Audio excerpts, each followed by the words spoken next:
Family and fellow soldiers, I'm the Professor, and this is the Moment of Truth.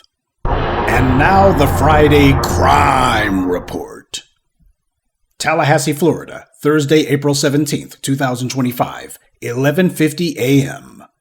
Yes, it has happened again. It was what has sadly become a typical day in America. Halfway through the day at Florida State University, gunfire rang out near the university campus's student union.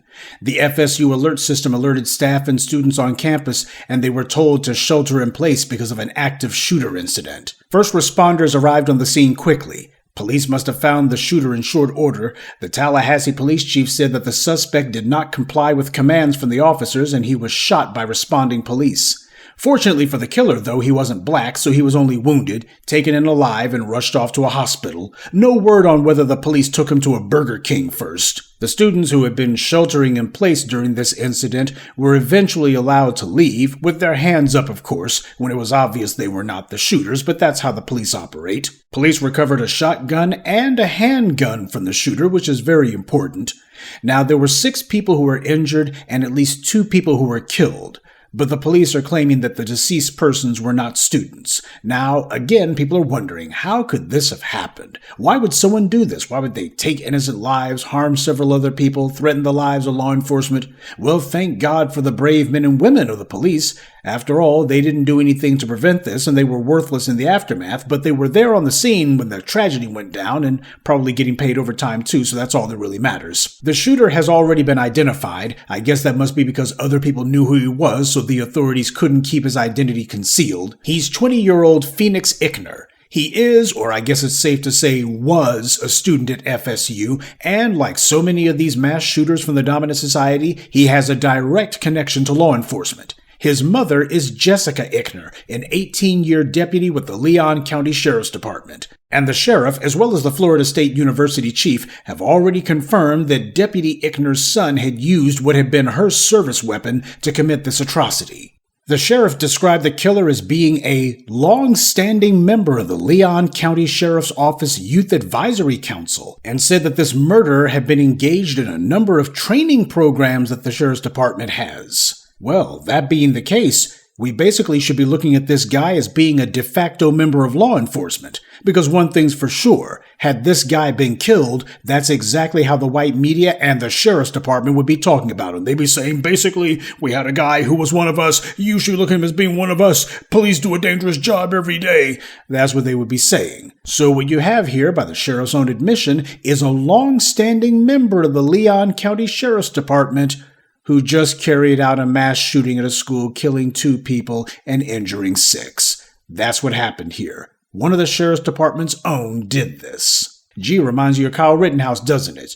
Direct connections to the police, hanging out with the cops all the time, and then going out and committing a mass shooting. And we see the exact same result. Yet another mass shooter who predictably has a direct connection to the police, and yet we'll all be having to pretend as if we don't know that. The white media will certainly not point this out, or point out how many times this happens. The white media is the propaganda arm of white supremacy, and the police are its enforcement arm, so of course one hand washes the other.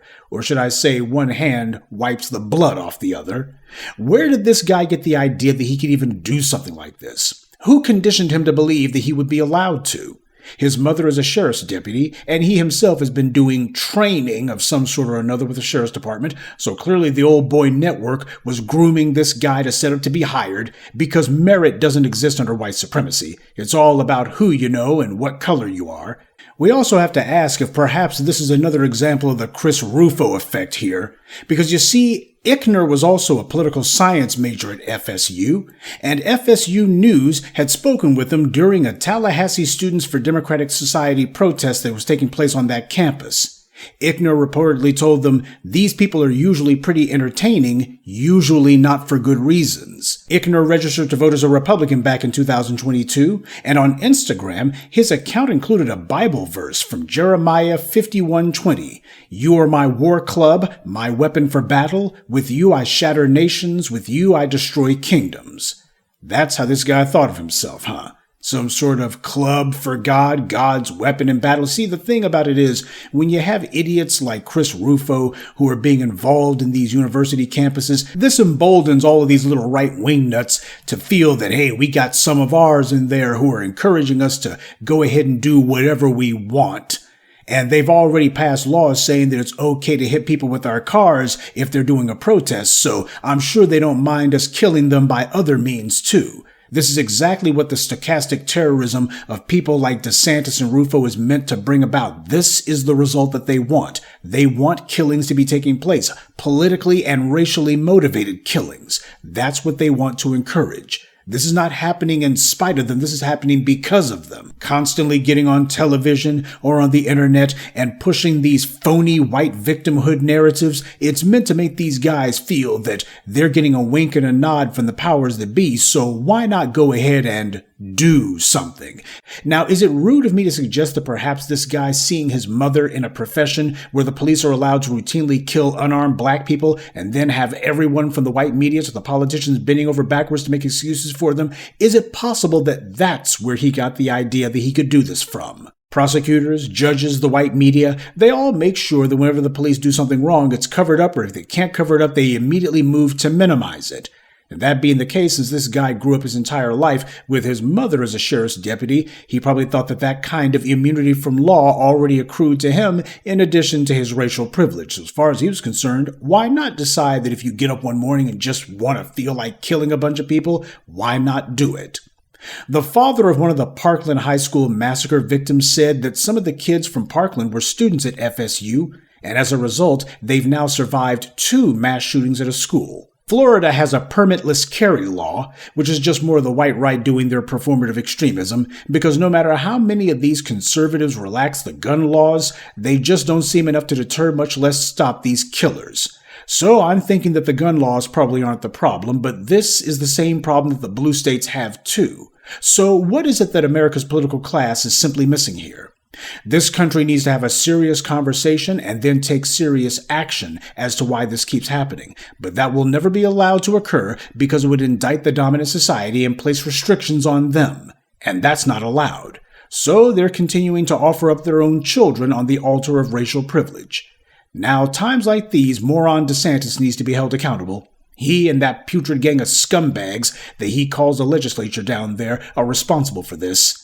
He should have been prosecuted already for instigating and bringing about the mass murder of black citizens in Jacksonville, and it's been the refusal of these so-called leaders to admit to the reality of the culture of mass shooters and to deal with them effectively. Because you can bet that if the Phoenix Ickners and the Nicholas Cruzes were black, they would already have a plan in place. They'd have round-the-clock surveillance. There'd be over-policing and telling everybody, well, this is just the price that needs to be paid because these niggers need to be kept in line. Anything for public safety. Yeah, as long as you're the right color.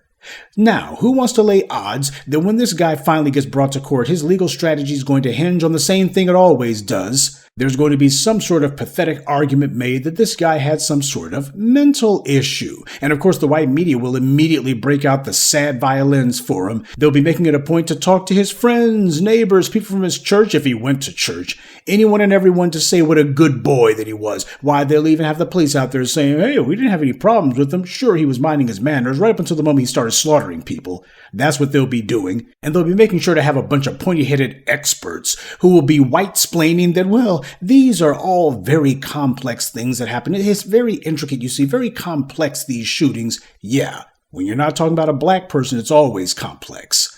The dominant society two-step is going to take place like it always does. This latest tragedy will be allowed to fall down the memory hole, or rather it's going to be thrown down the memory hole, just long enough, though, to make room for the next atrocity.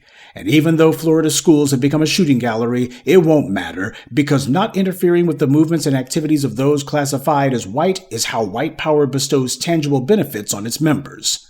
White power is not just suicidal. It's insane, because that's what doing the same thing over and over again is, but the other part of that saying is doing the same thing over and over, hoping for a different result. And while there's plenty of people who hope and pray that this carnage stops, the question is, do the people who are in charge in this society really care? Do they actually want it to stop? Or do they just pretend to for the cameras and then go back to business as usual? America doesn't have a gun problem so much as it has a culture of racial immunity problem. And that being the case, since this society has made the cold decision that it's not going to address it, sadly the kids in college, just like the ones in high schools and middle schools, are going to have to add a new course to the curriculum, Active Shooter 101. And the only passing grade is survival. And that's this week's Friday Crime Report. Keep your eyes open and stay on alert, because there's a lot worse criminals out there than the ones the white corporate media chooses to show you. Good day, and be one. I'd like to take a moment to mention some of our contributors: Suleiman Alaji, Devin Goodwin, G. Mars, Anthony Pollard, and Antonio Daniels. Salute to them, and thank you to everyone for listening, liking, and sharing this message. Black empowerment only exists because of you.